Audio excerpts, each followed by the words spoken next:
मैं प्रायः सबसे कहता हूँ भक्ति मांगने के लिए नहीं। अच्छा एक बात विचार करके देखिए, हम भक्ति के बदले में भगवान से क्या मांगे? धन, सुख, समृद्धि, वैभव, ऐश्वर्य। पर क्या ये सदा रहने वाला है? अरे लक्ष्मी, कई लोग मुझसे पूछते महाराज लक्ष्मी जी हमारे घर टिकती नहीं।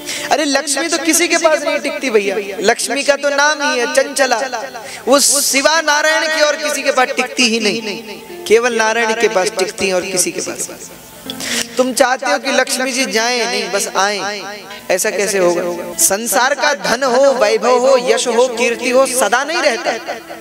आज बहुत जय जयकार हो रही है, हो सकता है 10 दिन बाद वही लोग गालियां भी दें। अरे ऐसा देखने में मिलता है कि नहीं? 2 महीने पहले जिनकी जय जयकार हो रही है, 2 महीने के बाद उन्हीं को लोग गालियां दे रहे हैं। यश सदा रहने वाला भी नहीं। आज जिनके आगे लोग फूल बिछा रहे हैं, कल पता नहीं उन्हीं के लिए क्या कर दे मारे। लोगों का भरोसा नहीं है, इसीलिए लोगों के बहकावे में नहीं आना चाहिए मनुष्य। 10 लोग हाथ जोड़ के प्रणाम करें तो व्यक्ति को ये नहीं सोचना चाहिए कि अब हम बहुत ऊपर पहुंच गए, इनका क्या भरोसा, ये कल ही बिगड़ जाए तो। और ऐसे बहुत सारे लोग हैं जिनको एक समय लोगों ने बहुत हाथ जोड़े और उसके बाद वही लोग गालियां देने वाले वही थी। आपने भी ऐसा घर परिवार में देखा होगा। आप घर परिवार के लिए बहुत कुछ करते हैं, हाँ, लेकिन एक काम घर परिवार की मर्जी का मत करो जरा। आपने किसी की 99 बार सहायता की और 100वीं बार नहीं की तो 99 समाप्त हो जाते हैं कि नहीं हो जाते हैं? बोलो, अरे बोलो भैया, सब पे पानी फिर जाता है। लोग फिर ये नहीं देखते कि 99 बार इसने हमारी सहायता की, एक बार नहीं की, बस वही भारी हो गया। इसलिए संसार की जय जयकार, संसार का धन वैभव सुख समृद्धि ये मानना चाहिए हमारा नहीं है, राम जी का है। तो भैया हमारे कहने का आशय केवल इतना है, भक्ति का अर्थ धन नहीं है, भक्ति का अर्थ संपत्ति नहीं है, भक्ति का अर्थ वैभव नहीं है, भक्ति का अर्थ सुख नहीं है। अगर भक्ति का अर्थ सुख होता तो मीरा जी के जीवन में दुख होता ही नहीं, होता क्या? लेकिन कितना दुख है मीरा जी के जीवन में, कितना दुख। आप चिंतन करते हैं तो चिंतन करने मात्र से नेत्र सजल हो जाते हैं। इतना कष्ट मीरा जी ने अपने जीवन में देखा। अगर भक्ति का अर्थ केवल संपत्ति होती तो भैया हमारे नरसिंह जी, हमारे कबीरदास जी, जिन्होंने अपना पूरा जीवन अभाव में बिताया। भक्ति का अर्थ धन भी नहीं है। हम ये नहीं कह रहे कि भगवान के भक्त गरीब होते हैं, ऐसा नहीं है भैया।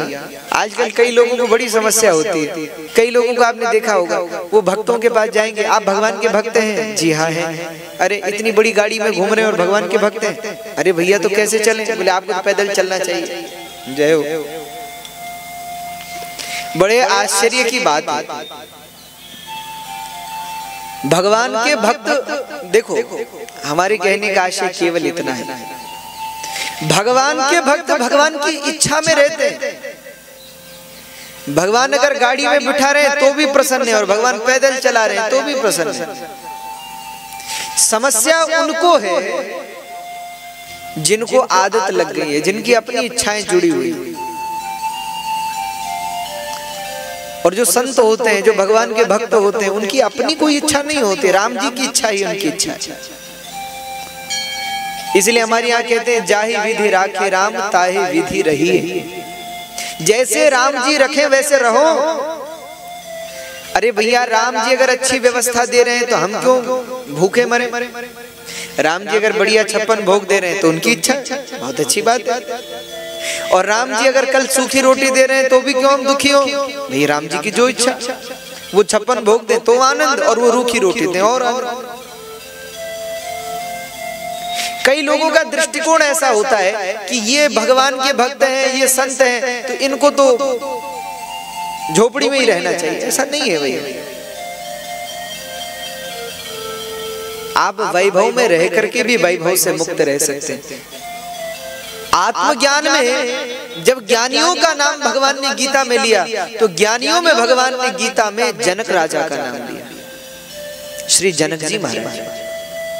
और जनक जी कौन है? कोई झोपड़ी में रहने वाले नहीं है। जनक जी महाराज महल में रहते हैं। हाँ? कई दास दासियां हैं, सेवक हैं, अपूर्व वैभव है जनक जी के यहाँ का। लेकिन फिर भी जनक जी को अष्टावक्र जी आत्मज्ञान का बोध देते हैं, आत्मज्ञान का वर्णन जनक जी के सामने करते हैं। क्यों?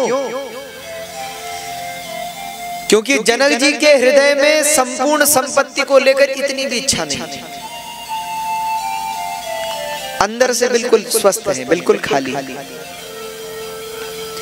तो संत कौन है? जो भगवान की इच्छा में प्रसन्न रहे वह संत है। जैसे राम जी रखे वैसे में आनंद।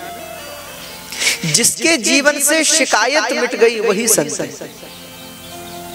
क्या हमारे जीवन से शिकायत मिटी है? बोलो। हम कितनी शिकायतें करते हैं भगवान से, अरे आपने ऐसा नहीं दिया, ये नहीं किया, ऐसा नहीं किया, वैसा नहीं किया।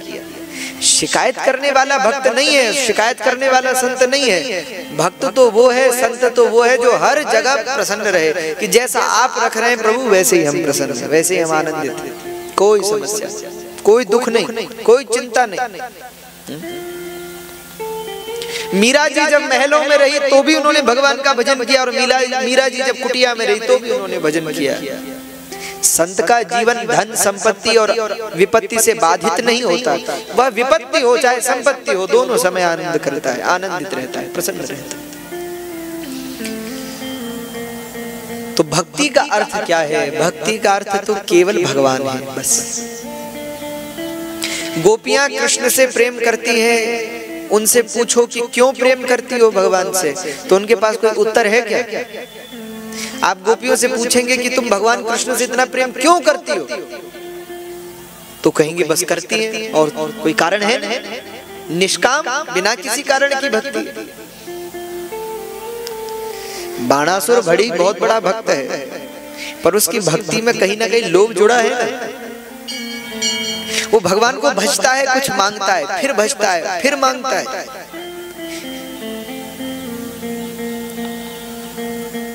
कई लोग कहते हैं महाराज, एक बात बहुत प्रेम से कहूँ आप सब, कई लोग कहते हैं महाराज हमारे गुरुजी हैं, वो इतने चमत्कारी हैं कि उस सिर पे हाथ रख देते हैं तो सब काम बन जाता है।